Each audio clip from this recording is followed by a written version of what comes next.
Hey, what's going on, everyone, and welcome to episode 13 of the Alec Walt Show. I'm your host, Alec Walt, alongside a very special guest, and we're going to talk about a surprising move today in Los Angeles in Major League Baseball. Joining me to talk about that move is the host of Hitting for the Cycle on Review and Preview Sports, Hank Indictor. Hank, welcome to the show. Thank you. Thanks so much for having me. I'm looking forward to talking about this. It's definitely something near and dear to my heart. Pujols is one of my favorite players growing up. He still is one of my favorite players too. Yeah. As much as I grew up with Jeter and A-Rod being a Yankee fan, I think Pujols was probably the best player out of our generation, I would say. So for those of you who are wondering what we're talking about, the Angels have just designated Albert Pujols, the slugger, the future Hall of Famer, for assignment. Yes, this is the team that signed him to a 10-year, $240 million contract in 2011. Hank, were you surprised that this move happened today? Yes, very surprised. I figured this year it was kind of going to be his last year retirement tour, farewell. But to have him get cut like this, I don't know, maybe the Angels had to do it. I don't really know the specifics or why it's going on, but to see it all play like that, it's pretty sad because Pujols was, without a doubt, he's a future Hall of Famer. Let's assume, obviously, God forbid, let's hope there's no PED stuff that comes out, but we know he's a Hall of Famer. He's got well over 600 home runs, one of the more dominant players of the 2000s, and to see him decline, we knew he was declining. Don't get me wrong. You see the numbers from 2012 on with the Angels, it's a steady drop, but to see it all go down like this and to have him get cut abruptly, it's sad. But in a perfect world, though, I hope this is probably a little bit of a fantasy, but I know a Cardinal fan that Tom and I have interacted with. I'm sure he would agree with me on this. I think it would be great if somehow the Cardinals could pick him up. I mean, why not have him come back where it all started? Yeah, that would be so cool if we could see him go back to St. Louis. Obviously, St. Louis has one of the best first basemen in baseball, but hey, let's hope Major League Baseball can have some universal DH. Oh, yeah. Are you down with that? I've been pro DH for a long time. I mean, I think part of it has to do with the fact that I'm an American League fan like you are. So, what's the fun in seeing pitchers bat? More often than not, unless we're talking about Jacob deGrom or Madison Bumgarner, it's going to be a guaranteed out. DHs promote jobs. And you should know better than anyone that DHs promote jobs. Big Papi. Oh, yeah. Edgar Martinez, also a good example. Yeah. So, I mean, I've been all in for it. I mean, if it increases Pujols' chance of going to St. Louis just for one game, I'd love to see it.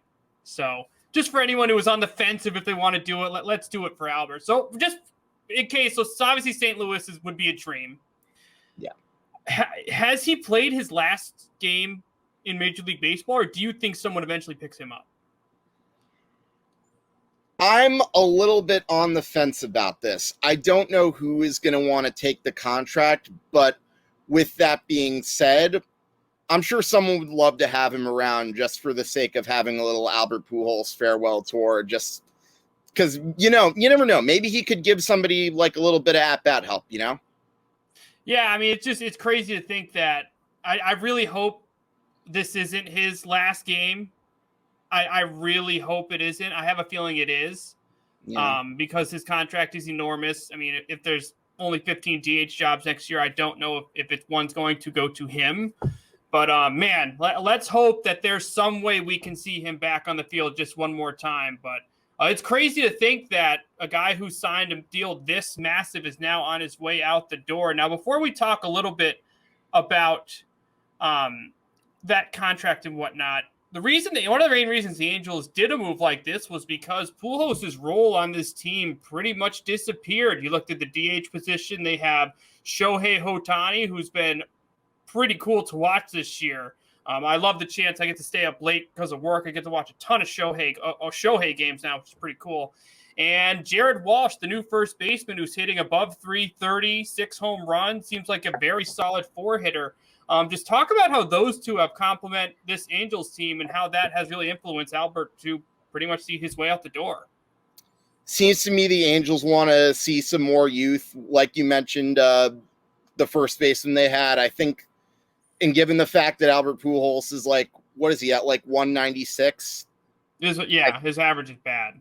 And not only that, like if you look at some of the plays of him the past few years, he can't really get to first base as quickly as he used to either. Like one of the ultimate plays, I don't know if you've seen this YouTube channel, it's called Baseball Bits. There was a video, I remember they posted this a couple years ago. It talked about Albert Pujols and his decline and how he's one of the slower players in baseball.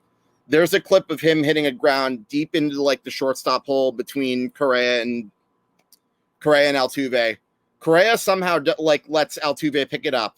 He has to make a really deep throw. Any other guy who hits that ball, he'd be safe. But Pujols is out by like the slimmest of margins. That tells you all you need to know. And like, I think that clip right there that I watched it again too as soon as the announcement happened, just to like review that video. That was really, I think that should have been a red flag and a warning sign that like somehow sooner or later the Angels were going to want to cut ties and get rid of that contract. But at the same time, like as much as you want to say, oh, it stinks that it had to end that way, the Angels are within their rights to do this. Like they've had him for like 10 years. I mean, I said the same thing about the Yankees when they let A-Rod go in 2016. Like the Angels got whatever they could out of that contract for so long, even if it was in decline. But eventually there comes a time whenever there's like younger options at first base, it's probably the right thing to do. And Shohei Ohtani, by the way, on a little side tangent, that guy's amazing to watch too. So much fun to watch. Did you see that like 450-foot moon bomb he hit the first week against the White Sox? Yes. He's awesome. I mean, I would love to see him get his innings up a little bit. I think he's definitely proven himself as a bat. You know, that's no denying. I still think he has a little bit more work to do as a pitcher, but just the fact that we can see someone make such an impact on both the mound and on the plate is really, really, really freaking cool. And you have to DH him. I mean, of course, you're not going to put him in like left field. I mean, that just doesn't make any sense. So I love to see it. Of course, it's led to the Angels making this decision, having Albert Pujols now out the door. But before we move on to a few other things, just one more thing on Pujols, like, how do you think he's going to be remembered? Say this is the last time, like when people look back and they think of Albert Pujols, and hopefully we get to see him one more time. But if we don't, how will he be remembered around baseball? I think he's going to be remembered for that dominant stretch he had from his whole decade with the Cardinals. Like, you look at 2001 to 2011, these are all the years he played with St. Louis that I'm pinpointing. There was nobody who had better statistics than him during that era. And I don't even know if there's a close second, to be honest with you. Like, he won 3 MVPs, probably would have won more if not for a few steroid-aided Barry Bonds home run seasons in there. But that having been said, I think he was the face of the Cardinals. And if there's any one single moment of Albert Pujols to me that stands out that I think will be remembered, I think of Game 5, 2005 NLCS. Cardinals are down by a few runs. Brad Lidge comes on into the game. And remember, Brad Lidge had the reputation of being absolutely unhittable as a closer. Like, I dare say borderline Mariano unstoppable, like for those few years. And then all of a sudden Pujols comes up. He hits that epic moon bomb that probably would have gone completely out of the stadium if it wasn't a retractable roof. And it gave the Cardinals lead. Obviously, they ended up losing that series. Houston ended up winning the pennant that year, I think. But the fact that he hit that home run showed just how much of an impact he had. And on a side note, it took Brad Lidge a few years to recover from that. I think his numbers dipped for a few years, and it wasn't until he went to Philly that he had that perfect season the year they won the World Series. But with that being said, that's how I remember Pujols. It was such a clutch hit. And then there was that game in the 2011 World Series. He had 3 home runs against Texas. Simply unreal. That was just before he signed, right? Yes, I think it was game 3 of that World Series. Wow, that's crazy. No, that's pretty cool. That was his final year in St. Louis before he signed with the Los Angeles Angels. Looking back 10 years later when he signed that deal, would you say, how would you evaluate that contract after 10 years? I mean, I think we knew the Angels were going to get hosed by that. We're going to hurt themselves signing that contract. Like, I get why they did it. You had Pujols. I think eventually they signed Josh Hamilton. They looked like the quote-unquote team to beat, kind of like, the 2011 Philadelphia Eagles were. But at the same time, I don't think they quite had the pitching. I think that was really an example of Artie Moreno, the Angels manager, just throwing money around just for the sake of Sounds like now. Say that again? Sounds like now. Yeah, it basically he never learned. It's just him throwing money around, trying to get people to come to the ballpark, trying to out-fan the Dodgers, so to speak. Doesn't work. But no, it didn't. And the Angels clearly could not build a good team. And I feel for Mike Trout. I mean, look what he's had to deal with this whole career there. So let's talk about the mega deal in baseball. So we are seeing a couple of massive deals not pan out towards the end. Obviously, Robinson Cano, who's now with the Mets, Miguel Cabrera, who Detroit still wants to hit him in the top 4, but he's hitting below 100. Obviously, we see what happened to Pujols. Lindor just got his deal. He's off to a pretty rough start. Mookie Betts just won a World Series. I think there's obviously exceptions to a couple mega deals, but we know more are coming. Tatis, Soto. I mean, Acuna is going to get one in probably 5 years. Well, we have to wait for that because he's on an amazing contract. Do you think what happened with Pujols and how things ended and how things are ending with Miggy and how things are, we got a couple more years to deal with Cano. Have fun with that, Mets. That's going to make teams not want to spend massive money on guys. I mean, when you pay for them in the 30s, you're going to get what you get. But do you think that's just going to make teams not want to do it in the future? Because the number is lowering on when they're getting these deals. You'd like to think that theoretically, because, past lessons, you'd like to think those who don't learn from history are doomed to repeat it. But with that being said, I also know there's probably a few owners who are like Artie Moreno in the sense that they're just going to want to spend money to try to get him on that team, drive fans to the ballpark, see if it can help the team. So I would say 50-50, but I'm leaning towards hopefully, yes, they have learned that lesson.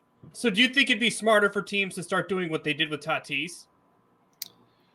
The Padres, I think that makes sense with the Padres because at least the Padres sign him when he's in his early 20s. They're going to get him while he's still in his prime. Mm-hmm. Of course, the tough part is this is like a 14-year contract, so that then things will get a little dicey at the end. But at least with the 36 though. Yeah, no, at least the Padres are getting him in his prime. It's not like the Angels who just took him when he was took Pujols when he was on the wrong side of 30. As I said, we know how that worked out. And the Cardinals really dodged a bullet too. I forgot to mention earlier. Everyone in St. Louis was all upset saying, "Oh, how could you not sign this guy? He's a face of their franchise." You have to remember the Cardinals are like a small market team. I think if anything, had they kept Albert Pujols, that probably would have handcuffed them for so many years down the line. It would have hurt them more so than helped them. So really, in retrospect, I think they did the right thing, even if they don't want to admit it. Yeah, well, now they have Goldschmidt and Arenado and a couple young starting pitchers who look like they're going to be pretty solid. Yep. So, they definitely made some pretty solid moves. Obviously, as a fan of a team who just saw its franchise player leave, it's never easy. Teams it takes a while to get over that. Obviously, I think this Betts contract, we'll see how things pan out later in the deal, but I know what it feels like, Cardinals fans. It sucks, and you hate seeing your star player leave. So let's talk about the Angels right now. They're a team obviously no longer has Albert Pujols. They Rendon's injured. Their pitching's not consistent, but how good do you think this team is in a division that has possibly 3 other teams that could win it? I think the Angels have a decent lineup to where they can steal a good amount of games. I think you can maybe see them hanging around second or third. I just don't know if they have enough to finish first because as much as, I hate to admit it, I still think the Astros are a scary team. I mean, look, even before this series the Yankees played, I wanted at least 2 out of 3. Now, granted, I didn't want them to lose this game the way the Yankees could potentially lose right now. For those who aren't watching, Chad Green just gave a 3-run home run to Jose Altuve. But before I get on that little side tangent, my point is the Astros are a pretty solid team. Oakland, is going to be in the mix every year. Now, granted, their lineup's a lot like the Yankees in the sense that Olsen and Chapman are good hitters. But the problem is I think the Oakland A's are a little too home run reliant, and that's why you see them getting eliminated early every single year. The Mariners, though, on the other hand, I'm not as sold on. So take that for what you will. I think the Angels are going to probably be second or third. I can maybe see them being a wild card team. I'm just not sure they quite have enough to finish first, personally. Well, they have to trade for a pitcher at the deadline. They do. The real thing they probably could have done was traded Trout in his contract, but of course that's a discussion for another day. And well, no, I think he's not going anywhere. No, I don't think of course he should not. go anywhere. No, that's just me selfishly wanting him to play on a winning team, but I digress. Well, I mean, if you think about it, like, well, we talked about Trout, we're talking about getting him a winning team. You know, yeah. It seems like the Angels' strategy has been doing all this stuff to get bats, but you know, at the end of the day, if they don't start getting some arms, I mean, what are we doing? It sucks that the player of a generation doesn't have a win in the playoffs. I think that's extremely unfortunate for the game of baseball. You want to market your best players, get the best players in the biggest moments. You did it last year with Mookie Betts, yet Mike Trout's in the biggest market in baseball. Yes, it's secondary to the Dodgers, but we never see him on the stages when it matters most. I think that's extremely unfortunate. I could not agree anymore with that. So let's hope Perry can get himself some pitchers. You know, obviously I like Dylan Bundy. Heaney's okay. But Garrett Cole versus Dylan Bundy. I mean, look, Bundy is a guy that I think needed a change of scenery. You look at the Orioles. Yes, I agree with that. The Orioles just cannot develop pitching. Well, John Means might be the exception, possibly. We saw him pitch a no-hitter. They got another prospect. What is it? Grayson Rodriguez, I think that's his name. They got a few other guys that are young. They're looking pretty solid. Yeah. But yeah, and for his sake, I mean, he was the number 1 overall pick and was just everyone comes to this ballpark wanted to hit bombs. Yeah, and I don't always get run support. Yeah, that's basically true. Yeah. So how do you think this division? So if you had to rank it right now, based on where we are today, how do you see this division playing out? And where do you think a wild card team comes out of this division? I'm gonna say Oakland, Houston in second, Angels, and then the Mariners, and obviously we got Texas way at the bottom. So you don't think we see Mike Trout in the playoffs this year? As much as I want to see it, I don't think so. To be honest, I think it's probably going to be at least 1 or 2 teams in the AL East. And I think if there is going to be a team that comes out of a wild card in the AL West, it's probably going to be either the Houston, whoever doesn't finish first between the Astros or the A's. Well, hopefully one of the wild card teams and the division winners is our Boston Red Sox. Hopefully, for my sake, it's not your New York Yankees, but it looks like those 2 teams could be very solid. We obviously could talk for 300 hours about the Red Sox and the Yankees. Hank, we're going to have to come on and do another show another time doing those, but you're on Review and Preview. You have a couple podcasts. Tell us when and where we can listen to those and where they can follow you on social media. So first of all, obviously, during football season, you can find me on Big Blue Avenue. I'm with Tom from the main show on Review Preview. That one, that's where we preview every Giants game and talk about what happens next week. And of course, sporadically we'll come up with other shows talking about the Giants offseason moves and whatnot. However, the show that I'm currently doing right now that I've just started is called Hitting for the Cycle. You can catch that every Thursday at 7 p.m. It's a lot of fun. And Alec, you are certainly more than welcome to join that show. I would love to have you on to preview the Red Sox series. Oh, yeah. So it's looking like I'm surprised at how well the Red Sox are playing this year. Hopefully when the Red Sox play the Yankees again and you and I sit down and have a conversation, we are still at the top of the division. The division's obviously pretty solid. You never know what's going to happen with George Springer's fully healthy for Toronto. Yep. Tampa Bay's Tampa Bay. They could take you and me and find 9 innings out of us. So it's going to be a fight all year. So I'm definitely going to be keeping an eye on it. I'm liking it. I mean, the Yankees are playing well. Red Sox are losing to the Tigers, but we'll worry about that when we talk about the Red Sox and the Yankees. They are? Yep. Nice. No, I've got MLB Game Day on the screen right next to me. I always have it with me just in case. Okay. There we go. That's why we have you on. You love baseball. You're the man talking baseball. Hank, thank you so much for joining the Alec Walt Show. Alec, no problem. Thanks for having me. I'm looking forward to a lot more shows like this with us in the near future. Awesome. Well, that's going to be it for this episode of the Alec Walt Show. I'm Alec Walt alongside Hank Indictor. Definitely check them out on Review and Preview Sports. Don't forget to like this video and subscribe to Down the Block Sports for more of my exclusive content. Thank you, everyone, for tuning in, and go Red Sox.